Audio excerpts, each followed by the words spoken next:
What's up, snake fans? Dave Palumbo here for Muscle Serpents Daily, and I'm here with my Heipo Red Flamingo Pastel Red Tiger Boa Constrictor.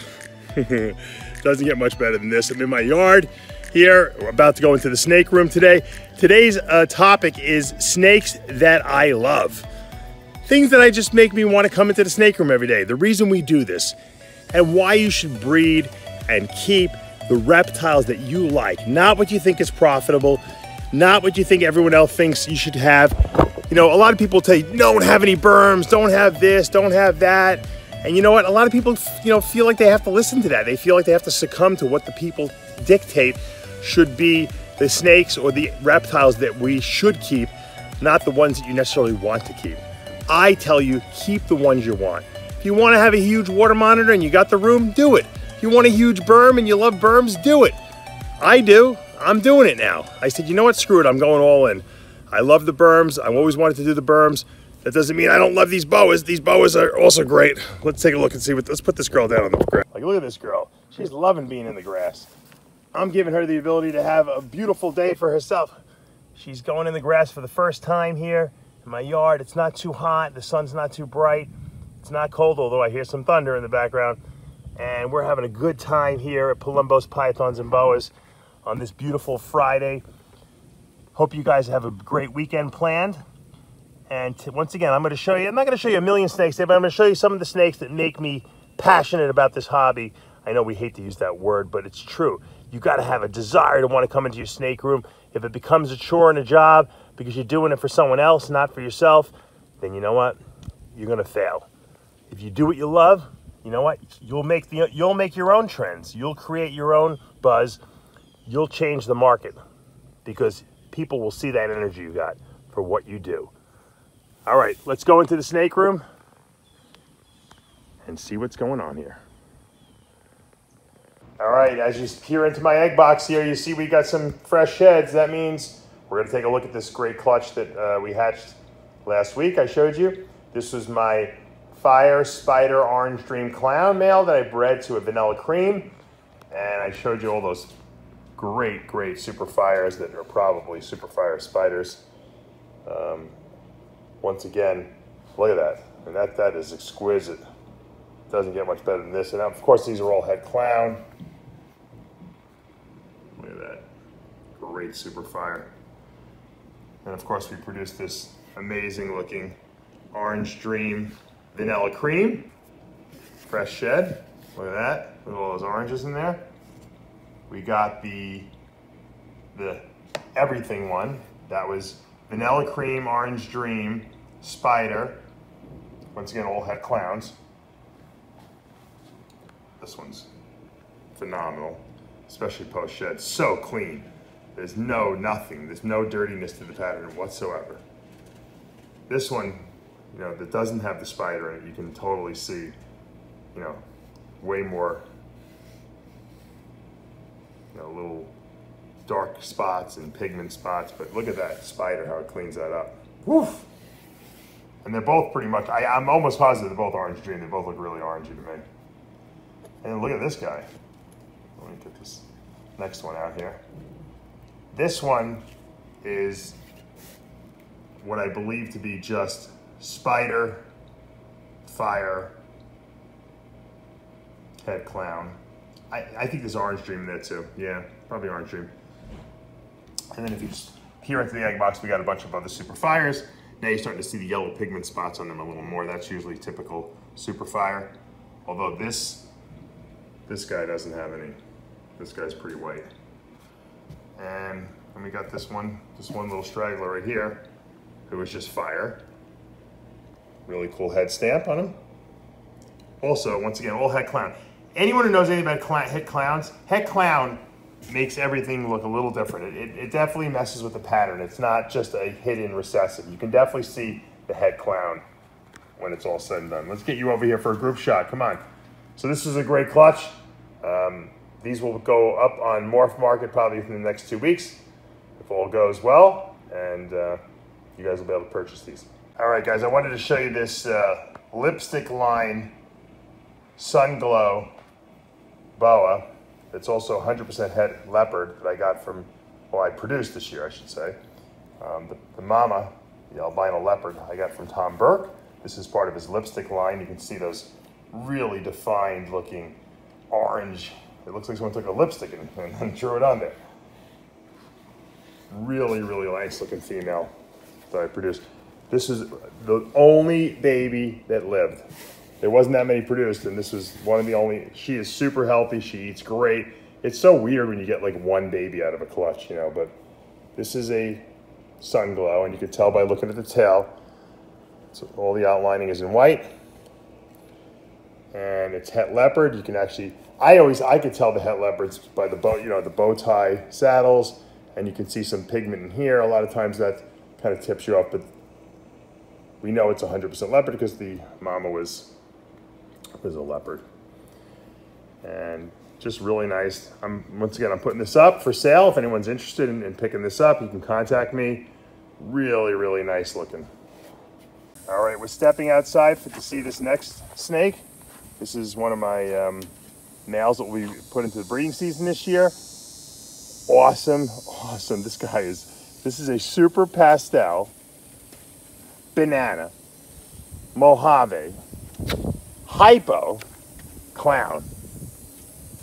He's ready to breed. And look at how he still retained all his colors. Look how nice his colors are. You know, a lot of times they fade, these especially bananas, but when you put that Heipo gene with the banana and the Mojave and then the super pastel, you get rid of all that dirt, as I like to say. And he's not going to want to cooperate with us. I'm trying to get him over here and let him do some climbing, some exploring.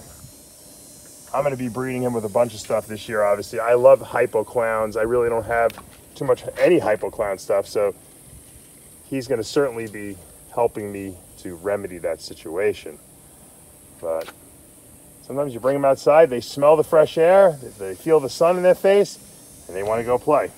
You know how that goes. All right, there's my pied Burmese python, low white, which I love. Really nice looking male here. He's got great color. I got him outside playing around a little bit. Get a little feel for what the sun feels like on his face. I'm sure he's never experienced that before. Let's see, we got him on the cement here. Look at that. What a beautiful snake. I know a lot of people have asked me for an update on him, so I'm just giving you guys a little update.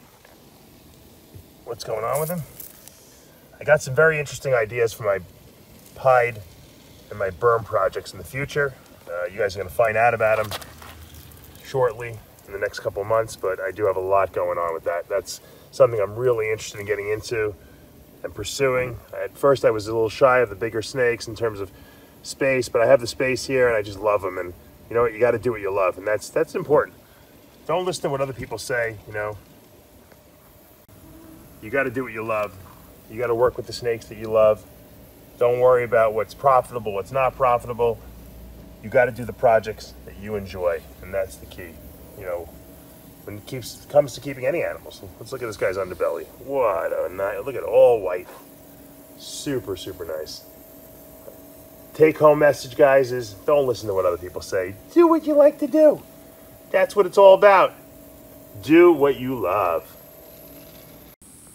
Speaking about boas that I love, this is a Paradigm blood that I produced this year, male. He's available as well. Someone's going to be very lucky to get this guy. Ozzy already bought a Paradigm blood for me that was exquisite. And this one has got just this creamy, creamy looking pattern. And wow. Now the Paradigm blood is obviously, the Paradigm is the allelic combination of the sharp albino with the Boa woman caramel, T positive. And then of course you add the blood gene to that and woo! You got some major, major coolness to this snake. Look at that baby. I actually have more than one of these for sale, so you guys can look on Morph Market and see the different ones I have, but this is a powerhouse combo. If you're into boa breeding, man, you cannot go wrong. You can start your whole project. You can have no boas and buy this guy, and you're starting ahead of the curve. The Paradigm and the blood combination, I've said this before, is one of my favorites. You want to see something I really love? Look at that boa. That is a HypoNuri, also known as a ghost. It's IMG. Look at this, look at the head. Look at that little darkness on the head. And it's also 100% head call albino. Powerhouse female here that is available as well. Haven't listed her yet, so you're not going to see her on Morph Market, but I will list her eventually. Boas, I usually wait a little longer. But if anyone wants her, you can contact me. A lot of the boas I do sell, especially the higher end ones, are from people just contacting me from videos, because I usually wait to put them up, because I'm always afraid I'm going to give away something spectacular. But then sometimes people twist my arm and I sell them anyway. But this girl is amazing. I mean, look at that. That is, you're talking about ghost? That doesn't get much nicer coloring than that. Once again, that's the Heipo gene combined with the Anuri or aneuphoristic gene, which removes the red pigments. And we throw in the IMG gene, the increasing melanistic gene, which is going to make the snake get darker. But I don't believe that the snake will get completely black when it's all said and done, for the sheer fact that it's got that hypo in it already, and that's lightening it up. It's going to get dark, but it's not going to get completely black. And then, of course, you know, we have that head albino in there. Amazing. All right, you saw the IMG ghost, head albino. Here is the IMG Anuri. No hypo gene in there, so it's not a ghost. IMG Anuri that is head albino. You can see how much darker this girl is, and she's getting darker by the day. Every time she sheds, she gets even more dark. She is exactly what the mama is. Her mama, it was completely jet black. You guys have seen her before, and she will probably most likely as well turn completely black. You're looking for a black boa that just has crazy highlights in it. This is the snake to get. Just super cool. Look at those eyes. Wow. These are just snakes that make me want to come into my snake room and enjoy everything I do on a daily basis. And that's what it's all about. You guys have to love what you do. So that's it for this beautiful Friday afternoon here at Palumbo's Pythons and Boas. I hope you guys are having a great time, and I hope you guys have a great weekend. I was going to show you some hatching stuff today, but you know what? There was only head sticking out. Monday morning is going to be a good one because I got 2 clutches that should be completely out of the egg, and we can show you those. One of the ones was almost a disaster that I created myself. Sometimes you screw up. I was going to talk about that all day today, but we'll save it for Monday. For now though, guys, make sure you hit that subscribe button, like this video, turn on your notifications. See you Monday morning.